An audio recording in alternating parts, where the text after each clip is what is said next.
sa iyo.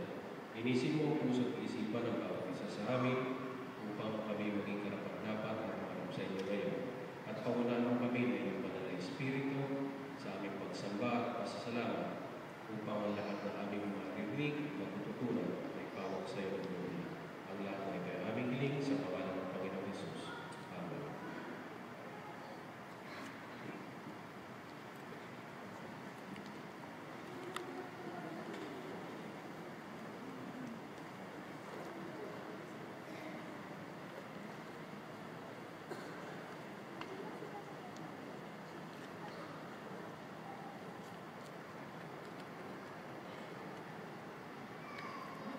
Magandang umaga sa inyo lahat, mga kapatid. Magandang umaga, Pastor. Napakaganda niyo ngayong umaga. Ngayon po kung binati ay hindi naman po tanggapin ko na mayroong kagalakan. At pupuli tayo sa mga ito ng ating pagdiriwang gawain ng pagsamba. Ang araw po nito ay pasimula ng ating mga lingguhang gawain ng pagdiriwang ng ika-100 at 7 taong pagkatatag ng Iglesia po ito. At ang linggo na ito ay pasimula ng pagdiriwang ng Town Ministries. At ito po ang Nurture Ministry Sunday or Area Nurture Sunday. At dahil dyan, binibigyan mo natin ng diin ang gawain nito ng Iglesia. Ang bahagi mo ng gawain nito ay ang nataon. Pero ako walang hindi nataon niya. Ito'y talagang nilagay ng Diyos na ang araw po dito sa pagdiriwang ng Nurture Ministry Sunday ay may tatanggapin tayong 6 na bagong aanim. Pag sinabi ng bagong aanim, sila po ay hindi nag-ibista. Sila po ay nanggaling sa ibang pananampalataya. At sila po ay nag-asya pagkatapos ng mag-aral ito sa Iglesia ng ilang mga buwan. Hindi linggo, hindi araw. Ilang mga buwan. Hindi na nagkakamali, almost half year na nag-aaral. Ay ngayon po panahon sa nagtatanggapin. Kaya hindi tayo mga kapatid na nagpasya din na sila'y lilipat ng kanilang pagiging anim mula sa dati nilang pagiging anim ng isang Iglesia Metodista ay pinili po nila na din na sa nagkaisa Iglesia Metodista Central o Central Methodist Church ang kanilang magiging pagiging isang buong anim. So nagagalap po tayo na ito po ay bahagi ng ating pagdiriwang ngayon. Binabati natin ang pagdiriwang ng kaarawan, ang mga pangalan po niya nakalumbag na po sa ating spire. Kayo po ay aming manugod na pinabati, ang mga po kayo ay patuloy na maging malakas para katawan. Ang kalusugan niyo lalo mabuti para kayo po laging mapagmungkod sa Diyos. Magpuri at tinananin siya na siyang aming Panginoon. Happy birthday. May mga bisita po na tayo. Ano po mga taga-CIMEC? Yung po mga parents ng CIMEC, nandito rin, manakuha ng mga pangalan ninyo. Pwede ba tumayo kayo para kayo ma-recognize kayo? Tumayo po lahat ng mga parents, mga magulang ng mga nag-aaral sa CIMEC.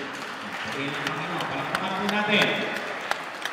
Salamat po. Kayo ay makarating. Dahil alam ko na aawin mamaya ang mga bata. Alam ninyo, ako yung gulong-gulo, ito pang nakaraang linggo. Hindi ko malaman ko ang gagawin ko. Una, ngayon ay Nurture Ministry Sunday. Noel. Civic Sunday dapat din yun. Pangatlo, Reception Sunday din ngayon dahil meron tayong tatanggapin mga bagong kaanib. At pang-apat, ano nga yung araw ko ngayon? Valentine. Kita ninyo? Kaya di ko alam kung anong aking bibigyan ng diin. Ano ha?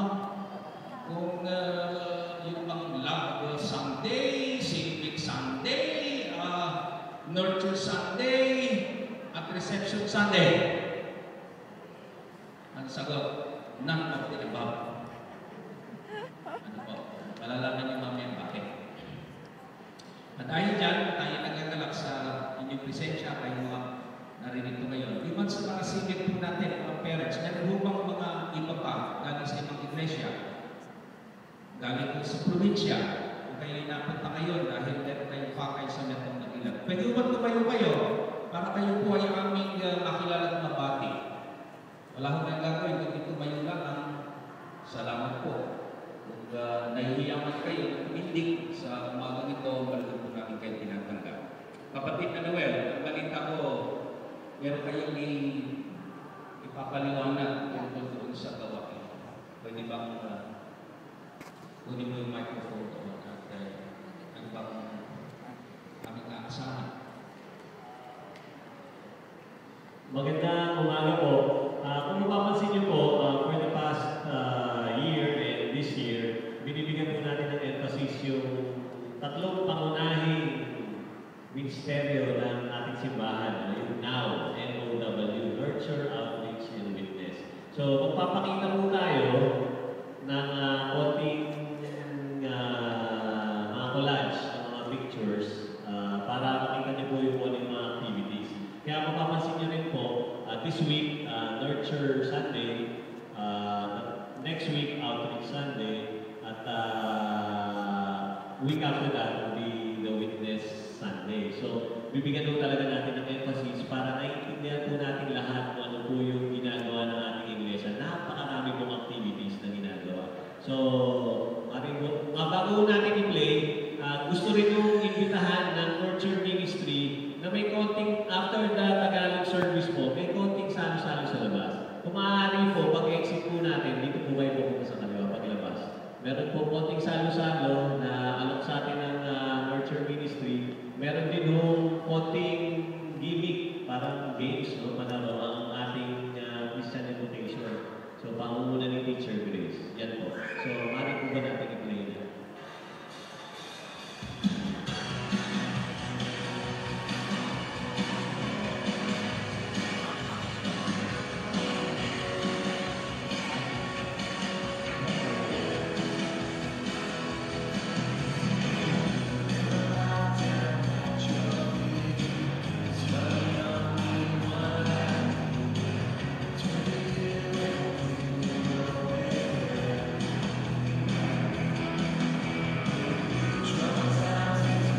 Youth Fellowship, Youth Sunday, Ash Wednesday,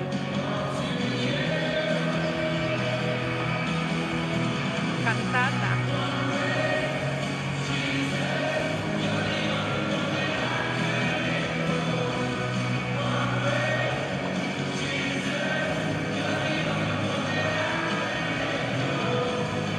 Care Group Assembly, Choral Festival,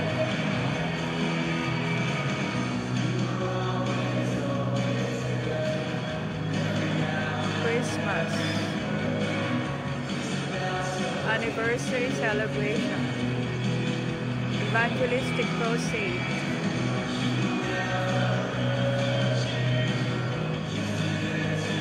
Freedom Island Cleanup,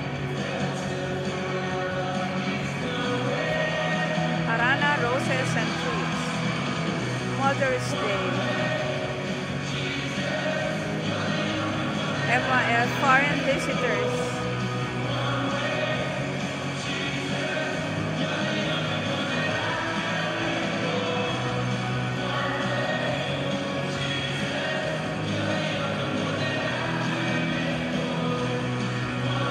Program Planning,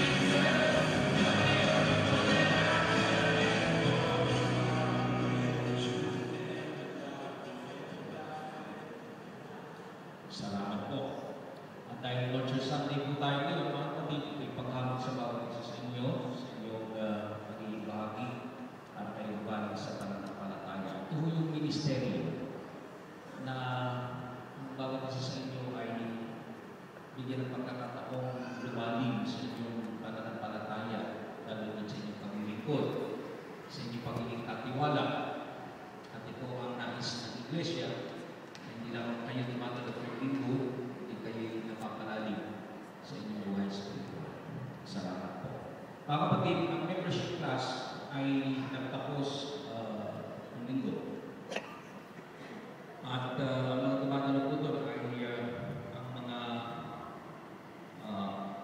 bagong mga anim. Ngunit, ang nangyari po ay mayroong mga tumalutoon na gusto po nilang mag-aral, gumaling sa pananampalatayang Metodista. At malaman po nila ang katotohanan tungkol dito. Lahat po ay binigyan ng pansin, binigyan ng pag-aral. At ngayon, nais kong tawagin ng mga ilan ng dumalo na ito po ang sertipiko nila ng kanilang pagdalutoon